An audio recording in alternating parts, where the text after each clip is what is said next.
Alors, bonjour ou bonsoir, ça dépend de là où cette vidéo va atterrir devant vos yeux. J'espère que vous allez bien, j'espère que tout se passe bien chez vous, en tout cas je l'espère par la grâce de Dieu, dans votre environnement, votre famille, dans vos entreprises. J'espère que tout se passe très bien. Alors, aujourd'hui c'est le 13 juillet 2020, il est 17h23 dans ma montre.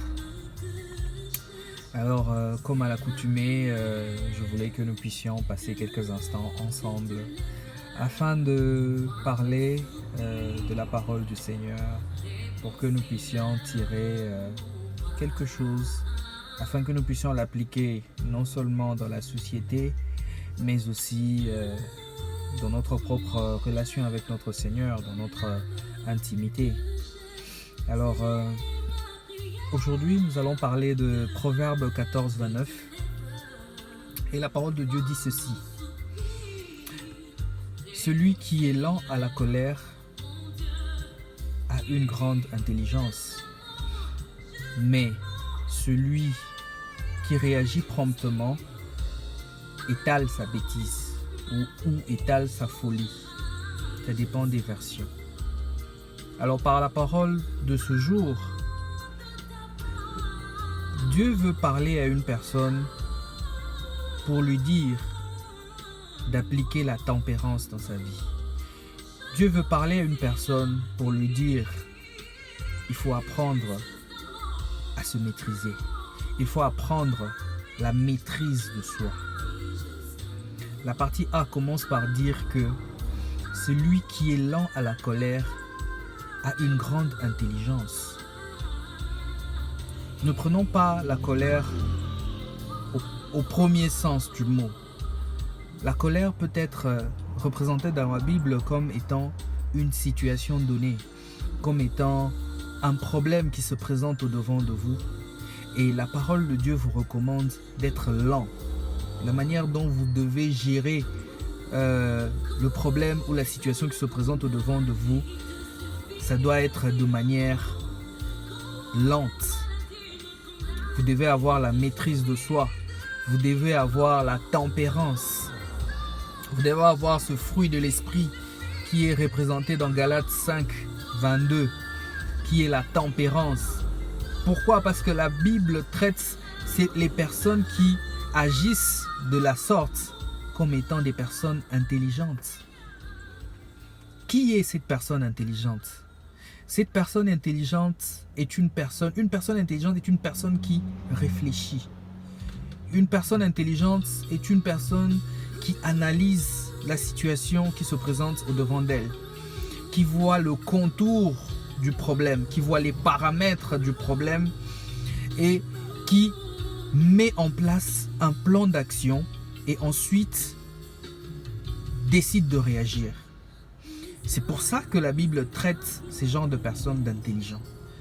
Parce que le fait de prendre du temps, de prendre du recul, c'est une façon de prendre du temps et de réfléchir à trouver la bonne solution.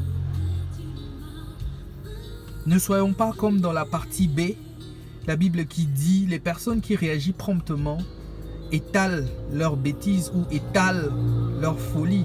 Pourquoi? Parce que les personnes qui réagissent de la sorte n'ont pas le temps de réfléchir, n'ont pas le temps d'analyser, n'ont pas le temps de voir le contour de la situation, n'ont pas le temps de mettre des plans d'action solides afin de réagir comme il se doit.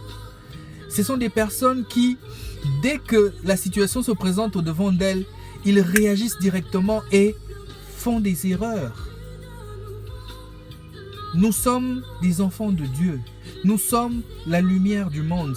Nous sommes le sel de la terre. Alors notre façon d'agir ne doit pas être de la même façon que le païen ou que les personnes qui ne connaissent pas Dieu. Notre façon d'agir doit être différente Et notre façon d'agir est régie selon la parole de Dieu, est régie selon la vision de notre Seigneur Jésus, est régie selon notre Maître par excellence, le Seigneur Jésus-Christ. Et donc, si la situation se présente au devant de vous, la première question que vous devez vous poser comme étant enfant de Dieu, c'est: que ferait Jésus dans cette situation? Et je ne crois pas que Christ devra agir de façon prompte. Christ va agir de manière sage, de manière qu'il faut, afin de trouver une situation et une solution positive, plausible et juste. Voilà pourquoi la Bible nous conseille d'être ces personnes qui réagissent de manière lente, de manière à réfléchir, à trouver une solution solide, une situation très importante une solution très importante pour la situation qui se présente au devant de nous. Je peux donner un exemple dans la Bible. Nous pouvons voir la situation de Joseph et Marie.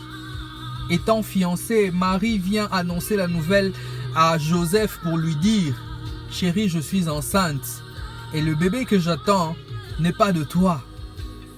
Dis-moi, comment tu vas réagir?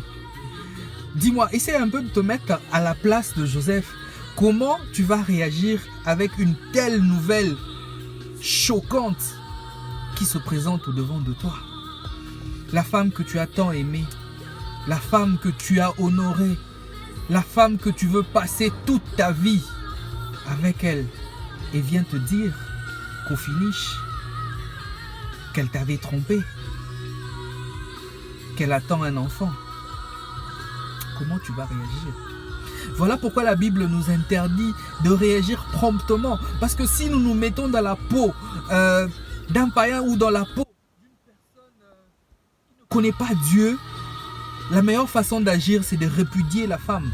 La meilleure façon à agir, c'est d'informer toute la famille. La meilleure façon à agir, c'est de même lapider cette dernière. Mais non, Joseph a eu le temps de réfléchir. C'est vrai qu'il était choqué.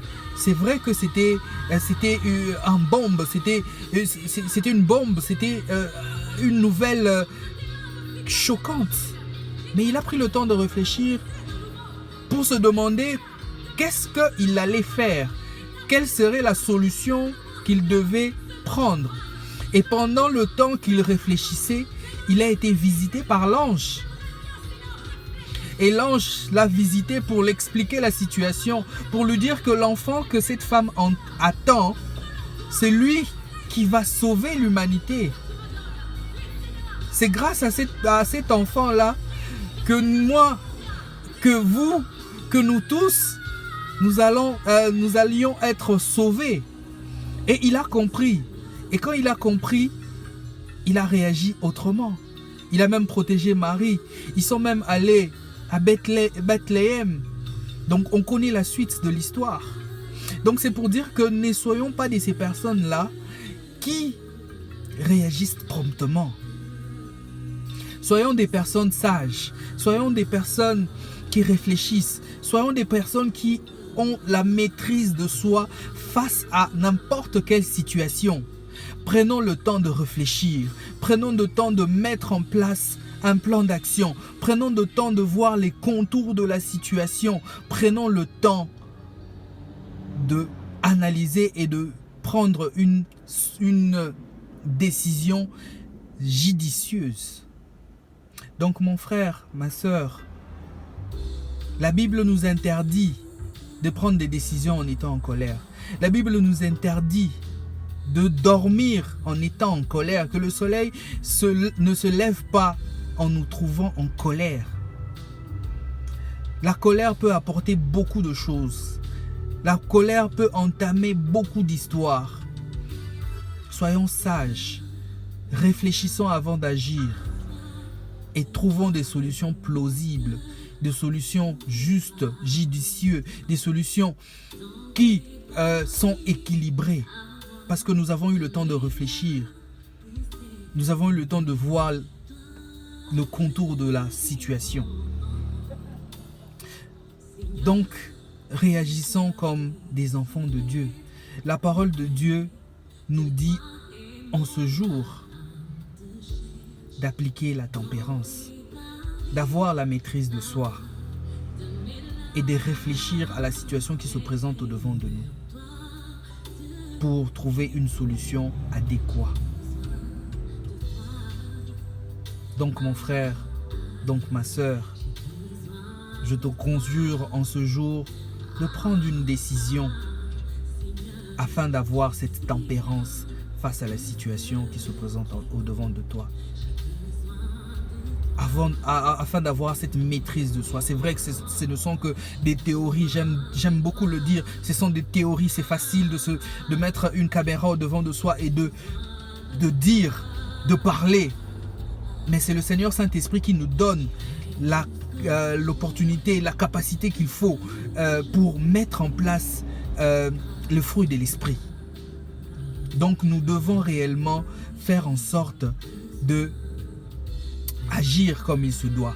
Que le Seigneur vous bénisse, que le Seigneur vous fasse du bien. Et j'espère vraiment que Dieu va vous visiter. Dieu va vous faire du bien. Au nom puissant de Jésus. Passez une bonne soirée. Au revoir.